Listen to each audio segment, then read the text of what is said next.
Hello बच्चों, कैसे आप सभी लोग। आशा करता हूँ सभी लोग अच्छे होंगे। आप सभी को सबसे पहले अपने YouTube channel one V online classes में सभी का स्वागत है। बच्चों देखिएगा, आज जो है कि मैंने कहा कि बोर्ड एग्जाम का जो है डेट आ चुका है। आपको पता है कि बोर्ड एग्जाम बस जो है 24 फरवरी से स्टार्ट होने वाले हैं बच्चों।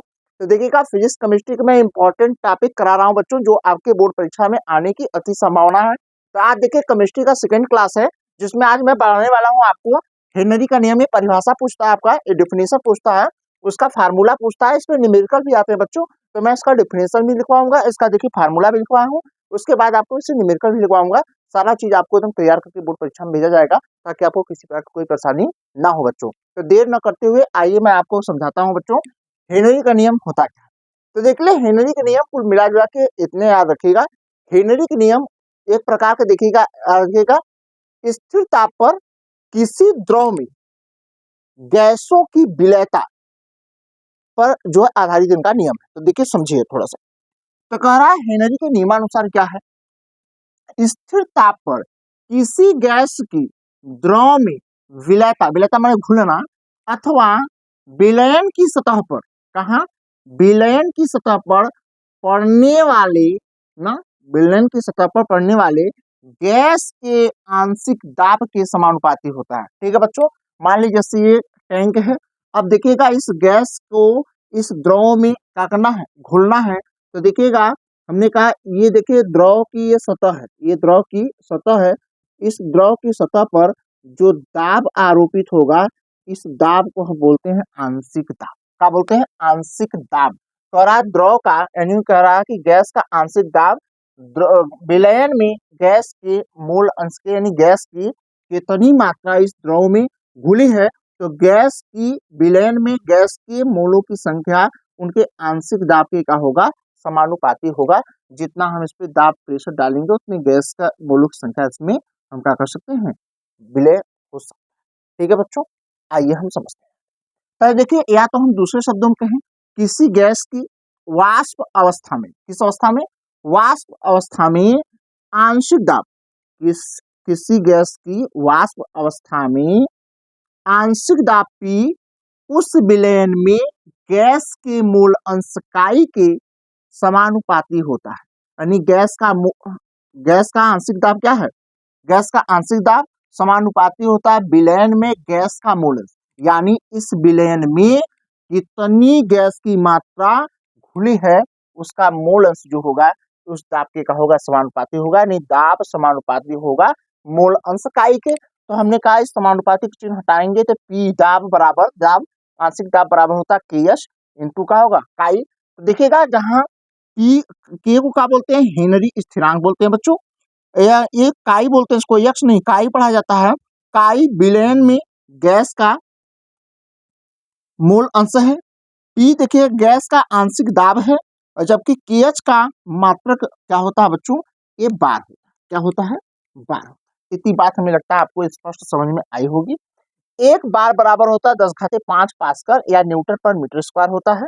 1 किलो बार बराबर होता है 10⁻³ बार, या हम 10⁻³ बार गुणे एक बार को अलग कर लें, तो एक बार की वैल्यू कितना है, 10⁻5 पास्कल। तो 10⁻5 पास्कल हो जाएगा बच्चों। तो इसको मल्टीप्लाई आपस में करेंगे तो घात आपस में जुड़ जाएंगे। तो 1 किलो बार बराबर होता है 10⁸ पास्कल या न्यूटन पर मीटर स्क्वायर होता है बच्चों। तो याद रखिएगा, हेनरी का नियम याद रखिए, स्पष्ट हो जाइए कि स्थिर ताप पर जो हेनरी का नियम होता है, स्थिर दाब पर ना, स्थिर ताप पर जो होता है किसी गैस का ना, किसी गैस का द्रव में विलयता, उस विलयन में गैस के मूल अंश के क्या होता है, समानुपाती होता है बच्चों। एकदम स्पष्ट हो जाइए, बहुत इंपॉर्टेंट है, याद रखिए, इसको इंपॉर्टेंट लगा दीजिए। 2025 के बोर्ड एग्जाम में ये परिभाषा आपको डिफिनेशन देखने को मिलेगा बच्चों, ये 100% दावा है।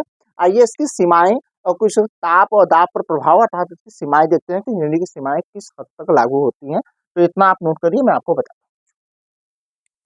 देखो बच्चों, कुछ इंपॉर्टेंट पॉइंट इसको हम समझते हैं अच्छे से। ये देखो, हेनरी के क्या है, यहाँ हेडिंग है, हेनरी के नियम की सीमाएं या ताप एवं दाब पर प्रभाव क्या क्या है। तो देखिए, पहला पॉइंट, यदि कह रहा है, यदि किसी यदि कह रहा किसी द्रवी विलयन में गैस की विलयता गैस के आंशिक ताप पर निर्भर करती है। सही बात, रिलेटिव है। कि देखिएगा कुछ न कुछ आंशिक दाब नॉर्मल टेम्परेचर प्रेशर पे क्या होगा, किसी गैस की आंशिक, देखिए किसी गैस की द्रव में विलयता वो आंशिक दाब पर निर्भर करती है, क्योंकि उस द्रव के सतह पर यही आंशिक दाब जब पड़ता है तो गैस द्रव में क्या होगा, विलय होता है। ठीक है बच्चों, तो स्पष्ट है, बात स्पष्ट होगी कि उसके आंशिक दाब पर क्या करता है, ये डिपेंड करता है, निर्भर करता है, कौन सा, विलय। स्पष्ट है। अब दूसरा पॉइंट करा समान ताप पर, करा नॉर्मल टेम्परेचर पर विभिन्न गैसों के लिए केएच का मान क्या होता है, करा भिन्न भिन्न होता है। विभिन्न गैसों समान ताप पर विभिन्न गैसों के लिए केएच का मान भिन्न भिन्न होता है। करा कि यहाँ ध्यान दीजिएगा, करा केएच का मान ना, केएच का मान प्रकृति पर निर्भर करती है ना, गैस की प्रकृति पर, गैस किस प्रकार का है, कौन सा गैस है। हमने कहा भैया कुछ गैस होता है द्रव में आसानी से घुल जाते हैं, कुछ गैस ऐसे होते हैं जो द्रव में अधिक दाब पर तब जाके घुलते हैं ना, अधिक प्रेशर पे क्या होगा, घुलता है, और कुछ जो है नॉर्मल आंशिक दाब पर ही घुल जाता है। तो डिपेंड करता है गैस की प्रकृति पे, उसके नेचर पे निर्भर करता है कि गैस की प्रकृति कैसी है, उस पर ये निर्भर करता है। ठीक है बच्चों, दूसरा करा केएच का मान जितना अधिक होगा, केएच का मान जितना अधिक होगा, द्रव में गैस की विलयता उतनी कम होगी, याद रखिएगा, विलयता उतनी कम होगी, याद रखें, केएच का मान जितना अधिक होगा द्रव में गैस की विलयता उतनी कम होगी। अर्थात कह रहा है, देखिए N2 और O2 दोनों के लिए ताप बढ़ाने पर केएच का मान, कह रहा ताप बढ़ाने पर केएच का मान क्या होगा, बढ़ता है। अर्थात ताप बढ़ाने पर इन गैसों की विलयता जो है घटती है। अर्थात याद रखिएगा, किसी भी गैस की ताप बढ़ाने पर विलयता घटती है, क्योंकि ताप बढ़ाने पर द्रव के अंदर उनके कणों की गतिज ऊर्जा बढ़ जाती है, जिस कारण कोई भी गैस द्रव में विलय नहीं हो पाता। ठीक है बच्चों, उसके बाद देखिए यहाँ याद रखिए कि यदि केएच का मान बढ़ाएंगे, के का मान बढ़ाएंगे, ताप बढ़ाएंगे तो केएच का मान बढ़ेगा, जैसे लिखवाया गया है, देखिए बताया भी गया है भैया, ध्यान दीजिएगा, केएच का मान, देखिए ताप बढ़ाने पर केएच का मान बढ़ता है, यानी केएच का मान बढ़ाना तो ताप को बढ़ा लीजिए, और ताप बढ़ेगा तो याद रखिएगा विलयता जो होगी घटती है। इसकी बात स्पष्ट होनी चाहिए। ठीक है, याद रखिएगा केएच का मान बढ़ने पर विलयता भी घटती है, ऐसे ऊपर भी लिखवाया गया है, याद रखिएगा, यहाँ ऊपर भी लिखवाया गया है, इतनी है, केएच का मान जितना अधिक होगा द्रव में गैस की विलयता उतनी कम होगी। ये भी याद रखें कि केएच का मान बढ़ेगा तो विलयता भी घटेगी, और ताप बढ़ेगा भी तो विलयता घटेगी, याद रखें, दोनों बात स्पष्ट हो जाए। इस वाले पॉइंट को नोट कर लीजिए, बहुत इंपॉर्टेंट पॉइंट है बच्चों, याद रखें। अगला कह रहा सोडा वाटर, आप लोग पढ़े पिए होंगे, जाते हैं दुकान पे गटगट गटगट मार लेते हैं। ठीक है बच्चों, ये है सोडा वाटर। देखिए सोडा वाटर या तो हमका शीतल जल कोई पीते हैं, जैसे मान लीजिए Dew, Thums Up, Coca Cola, कुछ भी होता है, आप ढक्कन खोलते हैं भाग से बाहर निकलता है। रीजन क्या होता है कि उसके अंदर जो CO2 गैस होती है वो आंशिक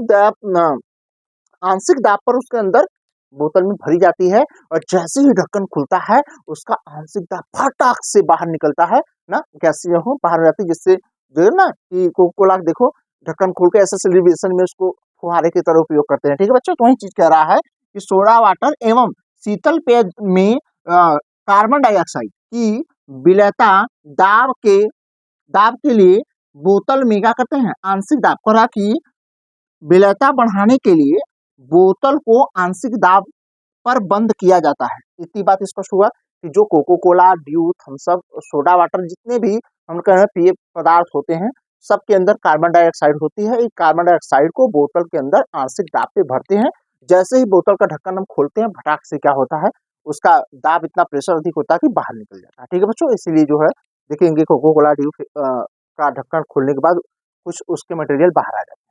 हमें लगता है ये हेनरी के नियम के सारे पॉइंट आपको स्पष्ट समझ में आ गए होंगे बच्चों, और हेनरी के नियम इस साल 2025 के बोर्ड एग्जाम में आना तय है, जो है अच्छे से इसको नोट कर लीजिए, अब अच्छे से समझ लीजिएगा।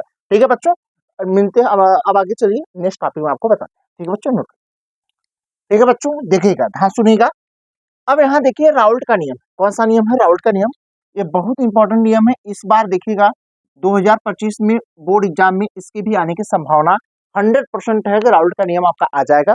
देखिएगा बच्चों, राउल्ट का नियम क्या है, राउल्ट के नियमानुसार क्या है, करा किसी वाष्पशील द्रवों के लिए, वाष्पशील द्रवों के लिए, द्रवों के विलयन में, करा वाष्पशील द्रवों के विलयन में उपस्थित प्रत्येक अवयव का आंशिक दाब, यहाँ अवयव का मतलब होता है बच्चा या तो विलय होगा ना, या तो हमने क्या कहा, या तो ये विलय होगा अथवा या तो विलायक ना, कोई एक हो सकता है। तो कह रहा देखिए अवयव का आंशिक दाब विलयन के मूल अंश के समानुपाती होता है। फिर से सुनिए, वाष्पशील द्रव के विलयन में उपस्थित प्रत्येक अवयव का आंशिक दाब, अवयव मतलब चाहे विलय का आंशिक दाब या विलायक का आंशिक दाब, विलयन के मूल अंश के समानुपाती होता है। बच्चों स्पष्ट है इतनी बातें। अब कह रहा प्रत्येक अवयव का आंशिक दाब समानुपाती होता है मूल अंश के। तो यहां से देखिए, इसके बाद यहाँ माना विलयन दो द्रवों से मिलकर बना, एक विलय अथवा एक विलायक से मिलकर बना, तो पहले अवयव का आंशिक दाब P1 बराबर P1 नॉट, एक बोलते हैं पहले अवयव का आंशिक दाब, इसको बोलते हैं पहले अवयव का वाष्प दाब। ठीक है बच्चों। अब यहाँ दूसरे अवयव का आंशिक दाब P2 बराबर, ये देखो दूसरे अवयव का ये वाष्प दाब है, और ये Chi1 पहले अवयव का मोल अंश, Chi2 दूसरे अवयव का मोल अंश है बच्चा। उसके बाद इस लाइन के बाद यहाँ आए डाल्टन के नियमानुसार। डाल्टन का नियम कहता है P टोटल बराबर यानी कुल दाब बराबर पहले अवयव का आंशिक दाब प्लस दूसरे अवयव का आंशिक दाब। तो पहले अवयव का आंशिक दाब P1 not Chi1 plus P2 not Chi2 है बच्चों। तो हम जानते हैं कि विलयन जो है विलय अथवा विलायक से मिलकर बना होगा।